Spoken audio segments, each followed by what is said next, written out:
Muzaffarnagar police ने एक ऐसे शातिर ठग गिरोह का पर्दाफाश किया है जिसने यूट्यूब से ठगी के तरीके सीखकर फर्जी कंपनियां खड़ी कर लोगों से करोड़ों रुपए की धोखाधड़ी को अंजाम दिया। आरोपी निवेश पर 10 से 12% मासिक मुनाफा और विभिन्न परियोजनाओं में 60% हिस्सेदारी का लालच देकर लोगों को अपने जाल में फंसाते थे। पुलिस ने गिरोह के 3 सदस्यों को गिरफ्तार कर उनके कब्जे से मोबाइल फोन और फर्जी दस्तावेज बरामद किए हैं। पुलिस के अनुसार कार्रवाई थाना नई मंडी क्षेत्र में चलाए जा रहे अभियान के दौरान की गई। चांसट फ्लाईओवर के नीचे से हरेंद्र मलिक, दीपक चौधरी और प्रवीण कुमार को गिरफ्तार किया गया। पूछताछ में आरोपियों ने कई अहम खुलासे किए। जांच में सामने आया है कि आरोपियों ने ग्लोबल टेक रियलिटी और GTFX ट्रेडिंग के नाम से फर्जी कंपनियां बनाई थीं। इन कंपनियों के नाम पर नकली इकरारनामे और दस्तावेज तैयार कर लोगों को निवेश के बदले भारी मुनाफे का भरोसा दिया गया था। झांसे में आए लोगों से लाखों रुपए नगद और ऑनलाइन खातों में ट्रांसफर कराए जाते थे। वरिष्ठ पुलिस अधीक्षक ने बताया कि पूछताछ के दौरान आरोपियों ने स्वीकार किया है कि उन्होंने ठगी के नए नए तरीके यूट्यूब पर वीडियो देखकर सीखे थे। इसके बाद योजनाबद्ध तरीके से फर्जी कंपनियों का नेटवर्क तैयार कर निवेशकों को निशाना बनाया था। पुलिस ने आरोपियों के कब्जे से 3 मोबाइल फोन, फर्जी कंपनियों से संबंधित दस्तावेज और अन्य महत्वपूर्ण साक्ष्य बरामद किए हैं। पुलिस अब ये पता लगाने में जुटी हुई है कि गिरोह ने अब तक कितने लोगों को ठगी का शिकार बनाया और कुल कितनी रकम की धोखाधड़ी की गई। साथ ही गिरोह से जुड़े अन्य सदस्यों और उनके आपराधिक नेटवर्क की भी जांच की जा रही है। वरिष्ठ पुलिस अधीक्षक ने कहा कि आर्थिक अपराधों में शामिल किसी भी आरोपी को बख्शा नहीं जाएगा। मामले की गहन जांच जारी है और जल्द ही इस नेटवर्क से जुड़े अन्य लोगों की गिरफ्तारी भी की जाएगी। देखिए, क्षेत्राधिकारी नई मंडी और इंस्पेक्टर नई मंडी तथा उनकी टीम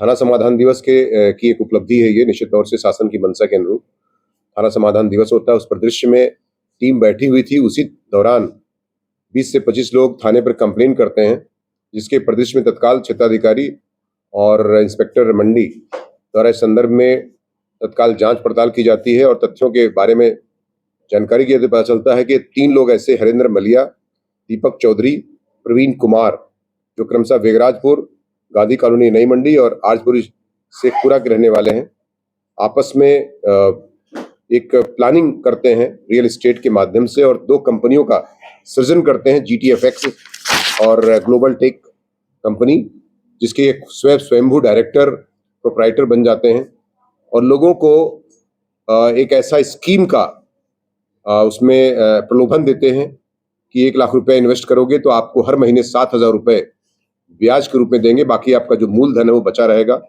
इस तरह से उन्होंने जून 2025 से करोड़ों रुपए का इन्होंने जो है घोटाला किया था, जिसके परिदृश्य में इनके खिलाफ जांच के आधार पर, क्षेत्राधिकारी की जांच के आधार पर अभियोग दर्ज किया गया तथा इन्हें गिरफ्तार किया गया है। इन्होंने अपना जुर्म कबूल भी कर लिया है और इस तरह से वो पैसा लेके भागने वाले थे। तभी कंप्लेन के आधार तत्काल इनको गिरफ्तार कर लिया गया मुकदमे करने के बाद, तथा इन्होंने स्वीकार किया कि इनके द्वारा जो है कई लोगों से पैसा जमा कराया गया था और अब पैसा चूंकि अब इनके पास था नहीं और ये विभिन्न प्रकार के शेयर मार्केट वगैरह में ये पैसा लगाते थे तथा कोई रजिस्टर्ड नहीं थे। इसी वजह से इसमें जो RBI के तहत जो गड्स एक्ट है 2019 उसके तहत इस सीजर की कार्रवाई की गई है। उस एक्ट के तहत कार्रवाई भी इसमें इनके खिलाफ की जा रही है। साथ ही साथ इसमें 326/26, 318(4), 338, 336, 340 मतलब जो 470, 67, 68, 71 होता था वो IPC का वो मुकदमा 61(2) आपराधिक षड्यंत्र का दर्ज किया गया है तथा नियमानुसार गिरफ्तार करके इनको जेल भेजने की कार्रवाई सुनिश्चित की जा रही है। कितने पढ़े लिखे हैं सर ये जो गिरफ्तार हुए हैं? ये तीनों के बारे में जो पूछताछ की गई तो उन्होंने बताया कि ये पोस्ट ग्रेजुएट, LLB और ग्रेजुएट हैं सभी। साथ ही साथ ये डी फार्मा वगैरह कंपनी से भी जुड़े हुए हैं, मेडिकल लाइन से भी जुड़े हुए हैं तथा इनके मन में जो प्रलोभन और जो बताया पूछताछ उन्होंने भी स्वीकार किया कि यूट्यूब में उन्होंने देख करके कि कैसे शॉर्टकट से पैसा कमाया जा सकता है, इस माध्यम से भी ये यूट्यूब चैनल को देख करके शॉर्टकट से पैसा कमाने का ये तरीका फ्रॉड करके इन्होंने अडॉप्ट किया, जिसके आधार पर इनके खिलाफ अभियोग दर्ज किया गया है। इसमें 50 से 60 लोग पीड़ित बताए जाते हैं, इन्होंने पैसा लगाया और कुछ सरकारी कर्मचारी भी इसमें पैसा लगाने की बात सरकार संज्ञान में आई है, जिसके आधार पर इनके खिलाफ मुकदमा दर्ज करके तथा बर्ड्स एक्ट के तहत कार्रवाई सुनिश्चित की जा रही है।